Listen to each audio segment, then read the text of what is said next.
طاجن ورق العنب باللحمة ازاي يطلع معاكي لونه فاتح والرز كده مفلفل ولونه احمر من جوه، وازاي كمان هنحط عليه اضافة هتخلي طعمه جميل جدا.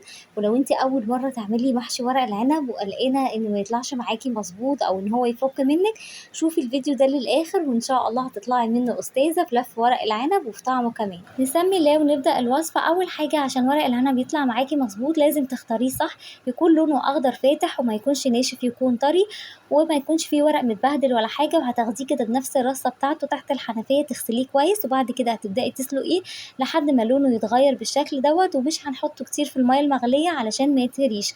بعد كده نبدأ نحضر الحشوة. أول حاجة هنحط حلة على النار وهنحط فيها معلقتين كبار من السمنة ومعلقتين كبار من الزيت، وهنزل عليهم ببصلتين كبار مبشورين.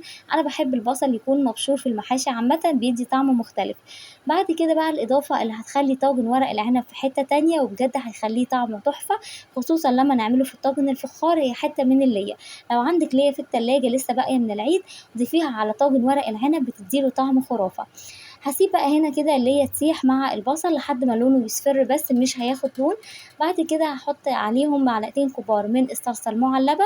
والصلصة هنا يا بنات بتعزز الطعم واللون، وده سر من أسرار المحشي. البنات اللي بتشتكي إن المحاشي عامة بتطلع معاها لونها فاتح مهما زودت عصير الطماطم، عشان بتكتفي بالطماطم بس ومش بتزود معلقة من الصلصة. الصلصة هنا بتعزز الطعم واللون وبتفرق جدا في المحشي. مجرد بقى ما الصلصة تغلي هحط هنا البهارات، معلقة من الملح ومعلقة صغيرة من الفلفل الأسود ورشة من البابريكا ورشة كمان من الشطة حسب الرغبة. ودي البهارات الأساسية في المحشي. أنا بزود عليها كمان رشة من القرفة ومعلقة صغيرة من بهارات المحشي، وكمان طبعا معلقة صغيرة من، أنا زودت كمان رشة من القرفة بحبها جدا في المحشي، ورشة طبعا من السكر. وتعودي اللي انتي في جميع الأكلات بتاعتك أي حاجة فيها صلصة تزودي رشة من السكر علشان المزازة والحموضة بتاعة الصلصة. البهارات الأساسية زي ما قلت لك ملح وفلفل أسود وشطة وبابريكا، لكن أنا هنا بزود رشة من القرفة ورشة كمان من بهارات المحشي. جربيها على طريقتي هتفرق جدا في الخلطة. هسيب بقى هنا الصلصة تغلي وابتدي أجهز الخضرة. الخضرة هنا 3 أنواع، كزبرة وبقدونس وشبت. والشبت بحب أكتره شوية. في ناس بتقول لي الخضرة هي نوعين، الكزبرة بس، والشبت مش بتستخدم البقدونس بس. الحقيقة أنا بستخدم التلاتة طريقة تقليدية. ال3 أنواع دول من الخضرة هم اللي أنا بستخدمهم. هقطعها بقى بالمقص او هقطعها بالسكينه. بعد كده غسلت الرز هنا رز مصري، ربع ورق العنب قصاده ربع من الرز، ونص ورق العنب قصاده نص كيلو من الرز المصري. بتغسليه كويس وتصفيه، مهم جدا تصفيه من الميه.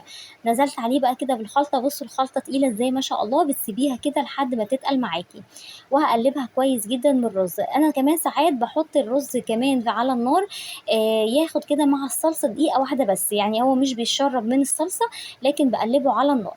ضفت بعد كده هو الخضرة. وكمان مهم جدا التكاية ديت بصلاية صغيرة مبشورة نية، يعني البصلتين اللي احنا حمرناهم او اللي احنا كده اديناهم لون مع كمان البصلة النية دي بتفرق جدا في الطعم. هركن بقى هنا كده المحشي بتاعي، مش هحشيه لحد ما ابتدي اللي انا اجهز اللحمة. اللحمة هنا عندي لحمة ستيكي جبت جريل وحطيت عليه قطعة من الزبدة ومعلقتين من الزيت، ومجرد ما يبدأوا ان هما يسخنوا هنزل عليهم بشرايح اللحمة. وانا هنا استخدمت الزبدة مع الزيت عشان الزبدة ما تتحرقش. طبعا تقدروا تستبدلوها بمعلقة كبيرة من السمنة، لكن الزبدة هنا بتعزز الطعم وبتخلي كده اللحمة جوسي وبتخليها تستوي بسرعة. ومجرد بقى انها تاخد لون من تحت هبتدي ان انا اقلبها على الناحية التانية وابهرها برشة من الملح ومن الفلفل الاسود وكمان رشة من بهارات اللحمة، وفي الاخر خالص رشة من دبس الرمان بيفرق جدا في الطعم وبيديله كده مزازة حلوة. بعد كده نبتدي اللي احنا نجهز الخضار اللي هنحطه في القاع من تحت في الطاجن. الخضار ده بيحمي ورق العنب من ان هو يتلسوع، وكمان بيدي طعم حلو جدا. وعايزة اقولك ان هو بيبقى شارب بقى من ورق العنب ومن اللحمة وبيتاكل كده قبل ورق العنب. هاخد بقى هنا الطاجن اللي انا هشتغل فيه واحط فيه كده كام ورقة من ورق العنب قبل ما ابتدي اللي انا احشيه. بشيل كده كام ورقة وبرصهم من تحت. بعد كده ببتدي اللي انا ارص الخضار اللي هو البطاطس والطماطم. عايزه تزودي كمان بصله تقطعيها شرايح مفيش مشكله برضو بتدي طعم حلو. وبعد كده هحط فوقيهم اللحمه. ومش هبتدي بقى اللي انا ارص ورق العنب الا ما اخلص خالص الحشو بتاعه، يعني انا مش هحشي واحده واحطها، لا، بخلص الحشو كله وبحطه على صينيه. بعد كده ببتدي اللي انا ارصه في الطاجن. نيجي هنا بقى للحشو، واهم حاجة البنات بتتلخبط فيه وبيطلع كده معاها الرز بيطلع من بره او بتحشيه بالطريقة الغلط. انا هنا بمسك الورقة الخشنة بتبقى من تحت والحتة الناعمة او اللمعة بتبقى من فوق، وبحط كده شوية من الرز على الحرف وابتدي اللي انا اقفل الفها بسيط، واخد الجوانب معايا واكمل بقية اللفة يطلع معايا بقى بالشكل دوت. هنعمل كمان واحدة كمان، هشيل كده العنقود دوت، وبعد كده هاخد الناحية اللمعة دي هخليها من فوق والخشنة من تحت، وشوية من الرز كده على الوش وهديها لفة. وكمان هلف هنا الجوانب، طول ما انتي بتشتغلي بقى هتاخدي الجوانب كده معاكي، وبعد كده تديها لفة بإيدك. دي بتبقى أسهل طريقة للف ورق العنب، من غير بقى من اللي أنا أحطه على صينية أو أستخدم كيس أو أي حاجة. مهم بقى واحنا بنلف ورق العنب ان احنا نضغط عليه كده ضغطة بسيطة، علشان الرز والحشوة ما تطلعش بره. الضغطة دي بتخلي كده الحشوة تبقى مكتومة كده في الورق العنب، وما تخليهوش يطلع بره. يطلع معاكي بقى ما شاء الله مظبوط ومفيش اي رز طالع بره ولا اي حاجه. خلصت هنا بقى كل الحشوه، هبتدي اللي انا ارصها. انا برصه كده بالطريقه دي، بحط 5 6 كده من على الحروف، يعني من كل جانب كده هو بحط شويه، وفي الاخر خالص بحط في النص بكمل بقيه الرص بالشكل ده. الشكل دوت كده بيديكي شكل نهائي حلو جدا في الاخر. تقدري طبعا تلفيها بالشكل اللي انت عايزاه، ممكن اللي انت تعمليه كده دايره زي ما انت حابه، لكن انت هتشوفي بقى في الاخر الشكل طالع معاكي عامل ازاي. هخلص بقى كل الكمية اللي عندي، وفي الوقت دوت انا بكون مسخنة الفرن على درجة حرارة عالية، على درجة حرارة 200.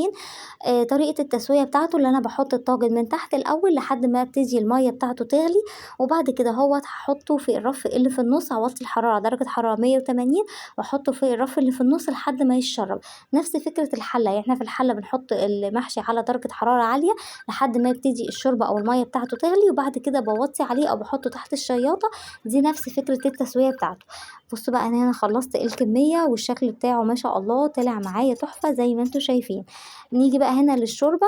أنا حطيت هنا مَجّين من الشوربة، زوّدت عليهم معلقة صغيرة من الصلصة، ورشة كده من الفلفل الأسود. بس كده خلّي بالكم الطاجن مش بياخد أو الحلة بتاعة ورق العنب مش بتاخد المَيّة بتاعتها لحد الآخر، يعني بنسيب كده الصَف اللي في الآخر من غير مَيّة، وهو لمّا المَيّة بتاعته تغلى الصَف اللي في الآخر ده هيستوي، لإن أنتِ لو غطيتِ ورق العنب للآخر هيطلع معاكِ في الآخر معجّن. نضيف بقى شرايح الليمون، وفي الآخر كمان كده كام ورقة من ورق العنب ونحطه في الفرن زي ما قُلت لكم طريقة التسوية بتاعته، هيطلع بقى معاكِ بالشكل ده. بُصّوا بقى فتحت عليه، عايزة أقول لِك الريحة ما شاء الله، وطبعًا هو سُخن مولّع. تخلّي بالِك بقى لإن الفخار بيحتفظ درجة الحرارة وبيبقى سُخن عالي جدًا. نيجي بقى كده نقلبه نسمّي الله، وطبعًا هو سُخن ما قدرتش إن أنا أمسكه فعشان كده لابسة الجوانتي دوّة، وهتطبطبي كده عليه من تحت عشان ينزل معاكِ. بسم الله. بصوا بقى الشكل عامل ازاي ما شاء الله جميل جدا. حابة بقى تقدميه زي ما انت، زي ما هو كده زي ما انت عايزة بقى تشيلي كده الخضار تحطيه في طبق جانبي اللي حابب ياكل منه زي ما انت حابة. بصوا بقى هفتح معاكم واحدة، شايفين بقى الرز عامل ازاي؟ الرز مفلفل كده ما شاء الله ولونه احمر، ومفيش ولا رزاية طالعة بره. بجد الطريقة دي اعتمديها هتحبيها جدا وتشرفك قدام ضيوفك. يا رب الفيديو النهاردة يكون عجبكم. لو عجبكم الفيديو بقى ما تنسونيش كده في اللايك وفي دعوة حلوة، وربنا يحسن ما بين ايديكم.